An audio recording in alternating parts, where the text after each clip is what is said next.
British आएर त्यो तिम्बुङ पोखरीमा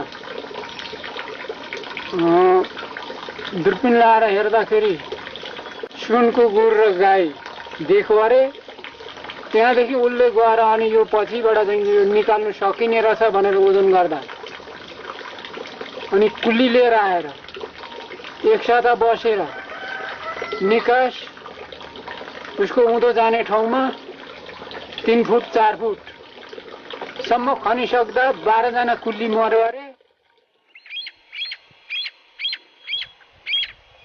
मेरो बुबाले पनि नभेटेको अलिकति अगाडि नै मरेको त्यो विदेशीहरू मरेको सुईहरू मर्यो अरे।